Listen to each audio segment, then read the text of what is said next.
Hello साथियों, तो स्वागत है आपका हमारे इस कृष्णा आर्ट्स एजुकेशन चैनल में, जो कि बोर्ड एग्ज़ाम की तैयारी के लिए नंबर 1 यूट्यूब चैनल है। तो आज हम आपको क्लास 10th के हिंदी गोधुली भाग 2 का सेकंड चैप्टर विष के दांत को पढ़ाने जा रहे हैं, जिनके लेखक नलिन विलोचन शर्मा है। तो किसी भी चैप्टर को पढ़ने से पहले उसके लेखक के बारे में पढ़ना बहुत महत्वपूर्ण है, क्योंकि एग्ज़ाम में लेखक से रिलेटेड बहुत सारे क्वेश्चन आते हैं कि उनका जन्म कब हुआ, उनका मृत्यु कब हुआ, उनकी क्या क्या रचनाएं थी, उनके माता का नाम क्या था, उनके पिता का नाम क्या था। इस टाइप के ऑब्जेक्टिव क्वेश्चन बहुत आते हैं, जो कि लेखक के परिचय को पढ़ने से ही कवर होगा। तो चलिए इसके परिचय को पढ़ते हैं, लेखक के बारे में पढ़ते हैं। तो नलिन विलोचन शर्मा का जन्म 18 फरवरी 1916 ईस्वी में पटना के बदरघाट में हुआ। 1916 ईस्वी में उनका जन्म पटना के बदरघाट में हुआ था। वे जन्मना भोजपुरी भाषी थे। वे दर्शन और संस्कृत के प्रख्यात विद्वान महामहो उपाध्याय पंडित रामावतार शर्मा के ज्येष्ठ पुत्र थे। वे पंडित रामावतार शर्मा के बड़े लड़के थे। माता का नाम रत्नावती शर्मा था। उनके माता का नाम रत्नावती शर्मा था। उनके व्यक्तित्व निर्माण में पिता के पांडित्य के साथ उनकी प्रगतिशील दृष्टि की बड़ी भूमिका थी। उनकी स्कूल की पढ़ाई पटना कॉलेजिएट स्कूल से हुई और पटना विश्वविद्यालय से उन्होंने संस्कृत और हिंदी में एमए की। वे हरप्रसाद दास जैन कॉलेज, आरा, रांची विश्वविद्यालय और अंत में पटना विश्वविद्यालय में प्राध्यापक रहे। सन 1959 ईस्वी में पटना विश्वविद्यालय के हिंदी विभाग के अध्यक्ष हुए और मृत्यु उपरांत 12 सितंबर 1961 ईस्वी इस पद पर बने रहे। इसमें बताया गया है कि उन्होंने पटना विश्वविद्यालय से एमए किया और उन्होंने संस्कृत और हिंदी भाषा से एमए किया। वे हरप्रसाद दास जैन कॉलेज, आरा, रांची विश्वविद्यालय में प्राध्यापक के रूप में रहे और वे जब तक प्राध्यापक के रूप में रहे जब तक उनकी मृत्यु नहीं हो गई, और उनकी मृत्यु 12 सितंबर 1961 ईस्वी में हुई थी। हिंदी कविता में परपद्यवाद के प्रवर्तक और नई शैली के आलोचक नलिन जी की रचनाएं इस प्रकार हैं। उनकी रचनाएं बताई गई है कि उनकी रचनाएं हैं दृष्टिकोण, साहित्य का इतिहास दर्शन, मानदंड, हिंदी उपन्यास, विशेषतः प्रेमचंद, साहित्य तत्व और आलोचनात्मक ग्रंथ, विष के ग्रंथ। ये जो विष के ग्रंथ है ये एक प्रकार का आलोचना है, इसी को आज आपको पढ़ना है। और 17 असंग्रहित पूर्व छोटी कहानियाँ, कहानी संग्रह, केसरी कुमार तथा नरेश के साथ काव्य संग्रह, नकेन के परपद और नकेन 2, सदल मिश्र ग्रंथावली, अयोध्या प्रसाद खत्री स्मारक ग्रंथ, संत परंपरा और साहित्य आदि संपादित ग्रंथ है। ये सब उनके ग्रंथ हैं। आलोचकों के अनुसार प्रयोगवाद का वास्तविक प्रारंभ नलिन विलोचन शर्मा की कविताओं से हुआ और उनकी कहानियों में मनोवैज्ञानिकता के तत्व समग्रता से उभर कर आए। आलोचना में वे आधुनिक शैली के समर्थक थे। वे कथ्य, शिल्प, भाषा आदि सभी सत्रों पर नवीनता के आग्रही लेखक थे। उनमें परंपरागत दृष्टि व शैली के निषेध तथा आधुनिक दृष्टि का समर्थन है। आलोचना की उनकी भाषा गठी हुई संकेतात्मक है। उन्होंने अनेक पुराने शब्दों को नया जीवन दिया जो आधुनिक साहित्य में पुनः प्रतिष्ठित हुए। जो उन्होंने बहुत सारे ऐसे शब्द हैं जिनको फिर से नया जीवन दिया और वे आज ही बहुत प्रतिष्ठित हुए। यह कहानी विष के दांत तथा अन्य कहानियाँ नामक कहानी संग्रह से ली गई है। यह कहानी मध्य वर्ग के अनेक अंतर्विधों को उजागर करती है। विष के दांत किस प्रकार की विधा है, तो यह एक प्रकार की कहानी है। यह भी एक ऑब्जेक्टिव क्वेश्चन यहीं से निकलता है, तो इसको आपको ध्यान में रखने की। विष के दांत एक प्रकार की कहानी है जो कहानी संग्रह से ली गई है। यह कहानी मध्य वर्ग के अनेक अंतर्विधों को उजागर करती है। कहानी का जैसा ठोस सामाजिक संदर्भ है वैसा ही स्पष्ट मनोवैज्ञानिक हास्य भी है। आर्थिक कारणों से मध्य वर्ग के भीतर एक ही और सेन साहब जैसों की एक श्रेणी उभरती है और अपनी महत्वाकांक्षा और सफ़ेद पोशी के भीतर लिंग भेद जैसे कुसंस्कार छिपाए हुए हैं, तो दूसरी ओर गिरधर जैसे नौकरी पेशा निमन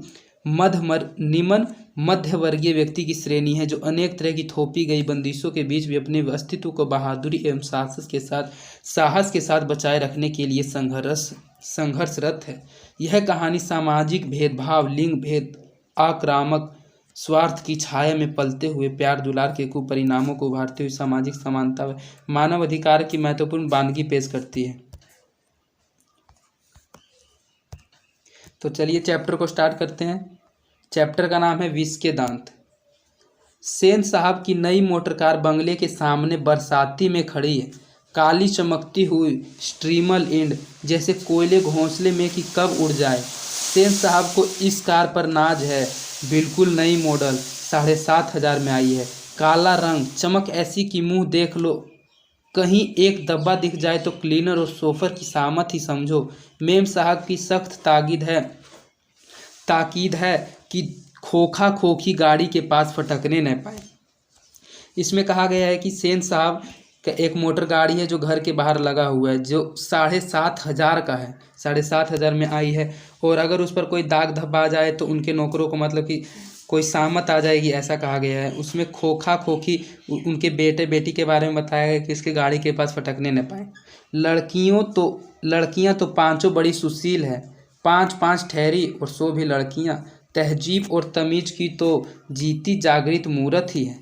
मिस्टर और मिसेस सेन ने उन्हें क्या करना चाहिए यह सिखाया हो या नहीं, क्या क्या नहीं करना चाहिए इसकी उन्हें ऐसी तालीम दी है कि बस। लड़कियां क्या है, कठपुतलियां हैं और उनके माता पिता को इस बात का गर्व है। वे कभी किसी चीज़ को तोड़ती फोड़ती नहीं, वे दौड़ती हैं और खेलती भी हैं, लेकिन सिर्फ शाम के वक्त। और चूंकि उन्हें सिखाया गया है ये बातें उनकी सेहत के लिए ज़रूरी है। वे ऐसी मुस्कुराहट अपने होठों पर ला सकती हैं कि सोसाइटी की तारिकाएं भी उनसे कुछ सीखना चाहे तो सीख ले, पर उन्हें खिलखिलाकर किलकारी मारते हुए किसी ने सुना नहीं। सेन परिवार की मुलाकाती के साथ अपने शरारती बच्चों से खींचकर कहते हैं, एक तुम लोग हो और मिसेस सेन की लड़कियां, उनका क्या गमला तोड़ने के लिए बना है? तुम लोगों के मारे घर में कुछ भी तो नहीं रह सकता। तो आगे बढ़ते हैं। जहां तक सेन परिवार की लड़कियों का सवाल है, उनसे मोटर की चमक दमक को कोई खास खतरा नहीं था। लेकिन खोखा भी तो है। खोखा जो एक ही है, सबसे छोटा है। खोखा नाउम्मीद बुढ़ापे की आंखों का तारा है। यह नहीं कि मिसेस सेन अपना और अपने बुढ़ापे का कोई ताल्लुक किसी हालत में मानने को तैयार है, और सेन साहब तो सचमुच बूढ़े ही नहीं लगते। इसमें बताया गया कि सेन साहब इस कहानी के मुख्य पात्र हैं। उनकी 5 बेटियां थी जिनको ऐसी शिक्षा दी गई थी कि उनको जो समझाया गया था वही वे करते थे। उनको खेलने के लिए कहते थे, इसलिए उनको खेलने के लिए सिखाया गया था कि खेलने से आपका शरीर तरोताज़ा रहेगा, इसलिए वे खेलते थे। उनका 5 लड़कियां थी और 1 लड़का था, जिस लड़का का नाम खोखा था। वह बहुत ही शरारती था। चलिए आगे पढ़ते हैं। लेकिन मानने लगे कि बात छोड़िए, हकीकत तो यह है कि खोखा का आविर्भाव तब जाकर हुआ था जब उसकी कोई उम्मीद दोनों को बाकी ही नहीं रह गई थी। जब उन लोगों का उम्मीद ही नहीं था 5 बेटे को, तब उसका खोखा का जन्म हुआ था। खोखा जीवन के नियम का अपवाद था, और यह अस्वाभाविक नहीं था कि वह घर के नियमों का भी अपवाद हो। इस तरह मोटर का कोई खतरा हो सकता था तो खोखा से। इनके कहने का तात्पर्य है कि उनका जो मोटर गाड़ी था उसको अगर कोई खतरा हो सकता है तो खोखा से ही हो सकता है।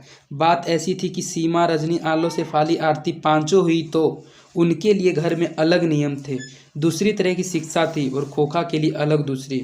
उनकी बेटियों के लिए अलग प्रकार की शिक्षा की व्यवस्था की गई थी और खोखा के लिए अलग तरह की शिक्षा की व्यवस्था की गई थी।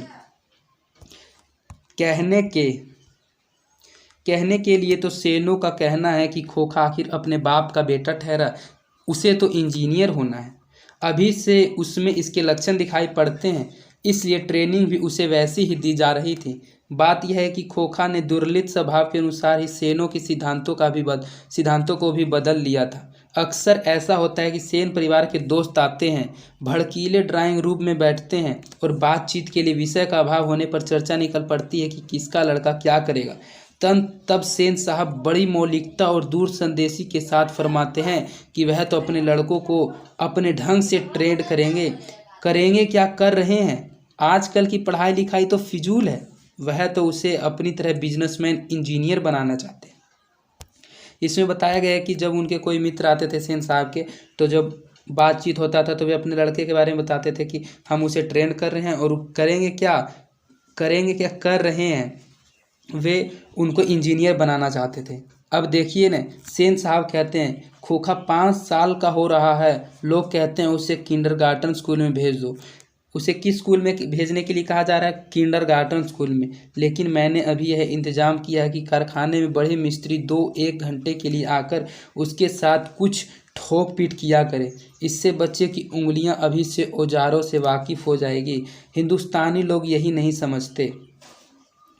एक दिन का वाक़या है, कि ड्राइंग रूम में सेन साहब के कुछ दोस्त बैठे गपशप कर रहे थे।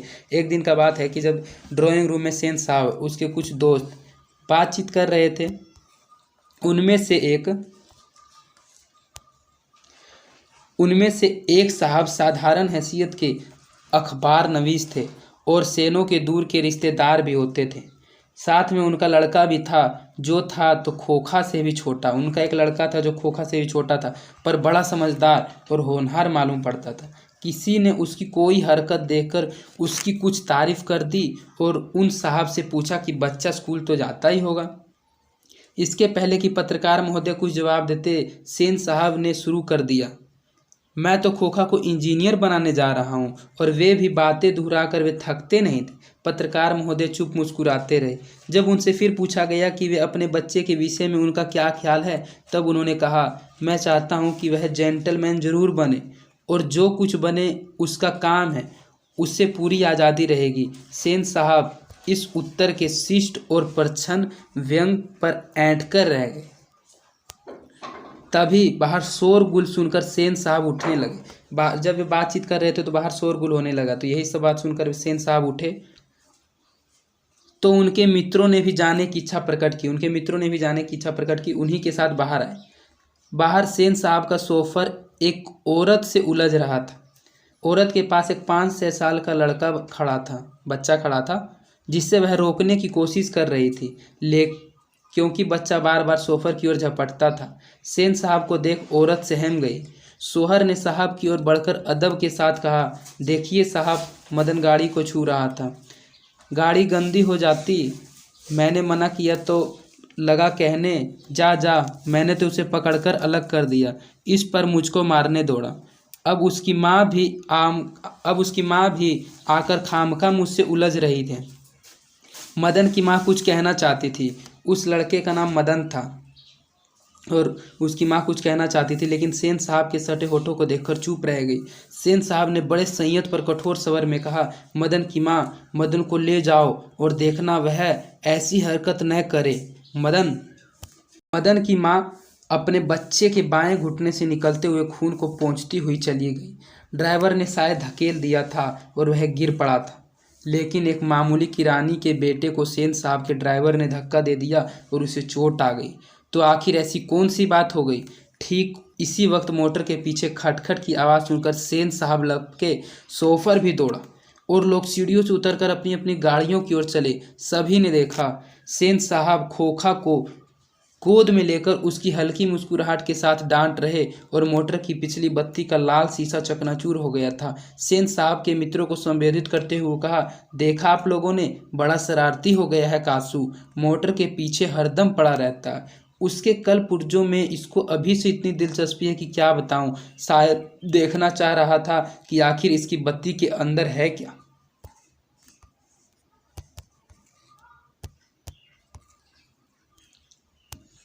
सेन साहब खोखा को जमीन पर रखकर अपने दोस्तों के साथ उनकी कार की ओर चले।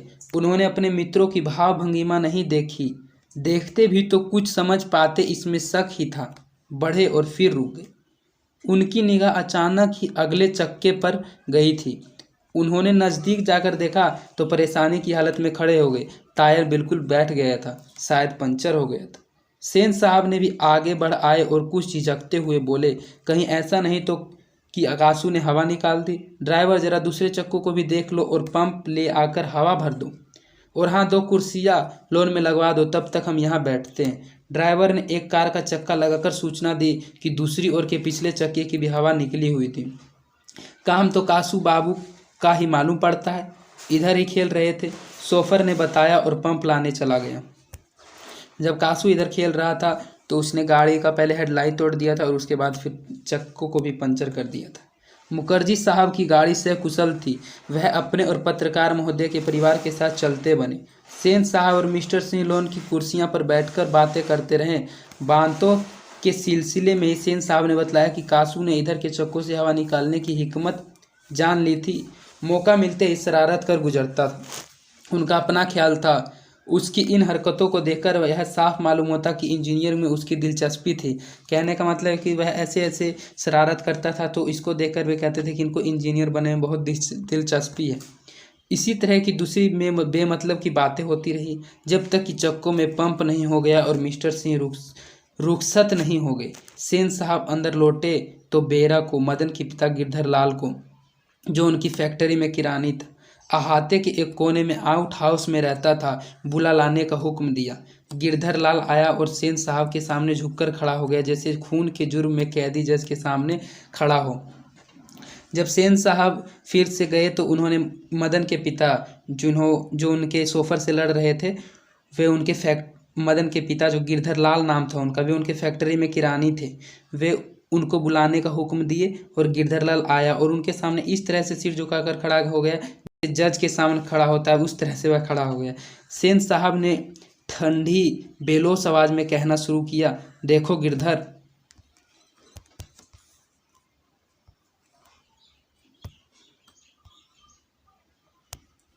देखो गिरधर, मदन आजकल बहुत शौक हो गया है। मैं तुम्हारी और उसकी भलाई चाहता हूँ। गाड़ी को गंदा किया वह अलग, मना करने पर ड्राइवर को मारने दौड़ा और मेरे सामने भी डरने के बदले उसकी ओर झपटता रहा। ऐसे ही लड़कर आगे चलकर गुंडे, चोर और डाकू बनते हैं। गिरधरलाल कभी कभी जी कह देता था। सेन साहब की भाषण जारी था। उसकी हालत क्या होती कि तुम जानते ही हो। उसे संभालने की कोशिश करो, फिर ऐसी बात हुई तो अच्छा नहीं होगा। तुम जा सकते हो। उनका जो हेडलाइट तोड़ दिया था और वो उनको मारने के लिए, उनके सोफर को मारने के लिए झपट रहा था, तो यही सब बात वो उनको कहकर डांट रहे थे और वो जी में हाँ मिलाकर खड़े रहे। उस दिन गिरधरलाल के क्वार्टर से आते हुए मदन की चित्कार से सेनों का आरामदेह सेन आगार गूंज गया। आराम में खलल पड़ने से कुछ झुंझलाकर पिता सेन ने धर्म पत्नी से बड़ी समझदारी की बात कही। गिरधर खुद समझदार आदमी है, उसकी बीवी ने ही लड़के को बिगाड़ दिया है। मदन की यही दवा है। मेरी तो तबीयत हुई थी कि कमबख्त की खाल उधार दूं। गिरधर ने ऐसी ही कड़ाई जारी रखी तो शायद ठीक हो जाए। Spare the rod and spoil the child. माता सेन की नींद उचट गई थी। उन्हें मदन की कातर चिल्लाहट से ज्यादा अपने पति की बकवास बकबक पर खींच आ रही थी, लेकिन उन्होंने भी अपनी खींच मदन पर ही उतारी। कमबख्त कैसे कोई की तरह चिल्ला रहा है, भिखमंगा कहीं का, खोखा की बराबरी करता फिरता है। मदन का आर्त रुदन रुक गया था। खैरियत थी। उसकी सिसकियां सेनों के सेनागार तक नहीं पहुंच सकती थी, लेकिन दूसरे दिन तो बिल्कुल बेढवा मामला हो गया। शाम के वक्त खेलता कूदता खोखा बंगले के अहाते की बगल वाले गली में जा निकला। वहां धूल में मदन पड़ोसियों के आवारागर्द छोकरों के साथ लट्टू नचा रहा था। खोखा ने देखा तो उसकी तबीयत मचल गई। हंस कोआ की जमात में शामिल होने के लिए ललक गया, लेकिन आदत से लाचार उसने बड़े रोब के साथ मदन से कहा, हमको लट्टू दो, हम भी खेलेगा। दूसरे लड़कों को कोई खास उज्र नहीं थी। वे खोखा को अपनी जमात में ले लेने फायदों को नज़रअंदाज नहीं कर सकते थे, पर उनके अपमानित प्रताड़ित लीडर मदन को कब मंजूर हो सकती थी। उनसे छूटते ही जवाब दिया, अबे भागे जा यहाँ से, बड़ा आया है लट्टू खेलने वाला, है भी लट्टू तेरे, जा अपने बाबा की मोटर पर बैठ। मदन ने खोखा को कहा कि तुम जाओ अपना घर में अपने पिता की मोटर गाड़ी पर ही बैठो, तुम्हारे पास लट्टू थोड़ी है जो तुम यहाँ लट्टू खेलोगे। कासू तैस में आ गया। खोखा कासू का ही नाम था, उसको प्यार से खोखा कहा जाता था। कासू तैस में आ गया। वह इसी उम्र में नौकरों पर, अपनी बहनों पर हाथ चला देता था, और क्या मजाल कि उसे कोई कुछ कर दे। अभी से उसको बचपन से ही आदत था, और अभी से इसी उम्र में उसको आदत था कि वह नौकरों पर, अपने बहनों पर हाथ चला देता था, और उसको कोई कुछ करता नहीं था। इसलिए उसने आज देखा न था मदन को एक घूंसा रसीद कर दिया। चोर गुंडा डाकू होने वाला मदन भी कभी मानने वाला नहीं था। जब उसको एक गुस्सा लगा तो वह भी मानने वाला नहीं था कि हम कैसे शांत रह जाएं। वह झट कासू पर टूट पड़ा। दूसरे लड़के जरा हटकर इस द्वंद्व युद्ध का मजा लेने लगे। बाकी जो लड़के थे वे थोड़ा साइड हो गए और इस लड़ाई को देखने लगे, लेकिन यह लड़ाई हड्डी और मांस की, बंगले और पिल्ले गली के कुत्ते की लड़ाई थी। अहाते में यही लड़ाई हुई रहती तो कासू अहाते में यही लड़ाई होती, मतलब कहने का मतलब कि अगर उनके घर में ये लड़ाई होती तो वह शेर हो जाता। वहाँ से तो 1 मिनट बाद ही वह रोता हुआ जान लेकर भाग निकला। मतलब कि 1 मिनट हुआ तो वह रोता हुआ अपना घर चला गया। महल और झोपड़ी वालों में लड़ाई के अक्सर महल वाले ही जीतते हैं, पर उसी हालत में जब दूसरे झोपड़ी वाले उसकी मदद के खिलाफ करते हैं। लेकिन बच्चों को इतना अकल कहाँ। उन्होंने तो अपने दुर्दमनीय लीडर की मदद की, न अपने माता पिता के मालिक के लाडले की ही। हाँ, लड़ाई खत्म हो जाने पर तुरंत ही सहमते हुए तितर बितर हो गए। मदन घर नहीं लौटा, लेकिन जाता ही कहाँ। 8-9 बजे तक इधर उधर मारा मारा फिरता रहा। फिर भूख लगी तो गली के दरवाजे से आहिस्ता आहिस्ता घर में घुसा। उसके लिए मार खाना मामूली बात थी। डर था यही कि आज मार और दिनों से भी बुरी होगी, मतलब और दिनों से भी मार बुरी थी। लेकिन उपाय ही क्या था। वह पहले रसोई घर में घुसा, माँ नहीं थी। बगल के सोने वाले कमरे से बातचीत की आवाज़ आ रही थी। वह जब रसोई घर के जरिए अपने घर में घुसा तो घर में उसकी माँ नहीं थी और बगल के रूम से बातचीत की आवाज़ आ रही थी। उसने इत्मीनान के साथ भर पेट खाना खाया, फिर दरवाजे के पास जाकर अंदर की बातचीत सुनने की कोशिश करने लगा। उसे बड़ा ताज्जुब हुआ। उसके बाबू गरज तरज नहीं रहे थे। उसकी अम्मा ने कोई बात पूछा जिसे वह ठीक से सुन नहीं सका, तो उसके बाबू ने झल्लाकर कहा, अरे भैया, बतलाया तो था, साहब ने सिर्फ यही कहा, आज से तुम्हारी कोई ज़रूरत नहीं, कल से मकान छोड़ देना और अपनी तनख्वाह ऑफिस से ले लेना। मदन के काम की कोई बात नहीं हो रही थी। उसकी सज़ा की तजवीज़ होती रहती तो सुनने की कोशिश भी करता वह। अगर उसको क्या सज़ा दी जाएगी यह बातचीत होता तो वह ज़रूर सुनता। इसलिए वह दबे पांव बरामदे में रखी चारपाई की तरफ सोने के लिए चला। वह बरामदे में एक चारपाई रखा हुआ था, उस पर सोने के लिए चलने लगा तो अंधेरे में उसका पैर लोटे से लग गया। लोटे की ठन की आवाज़ सुनकर गिरधर बाहर निकल आया। मदन की अम्मा भी उसके साथ थी। मदन चौंक कर घूमा और मार खाने की तैयारी में छाती को अपने हाथों से बांधकर खड़ा हो गया। मदन अक्सर अपने पिता के हाथों से पिटता था, बहुत पिटने पर रोता भी था, मगर बहादुरी के साथ। गिरधर निस्सहाय निष्ठुरता के साथ मदन की ओर बढ़ा। मदन ने अपने दांत भींच लिए।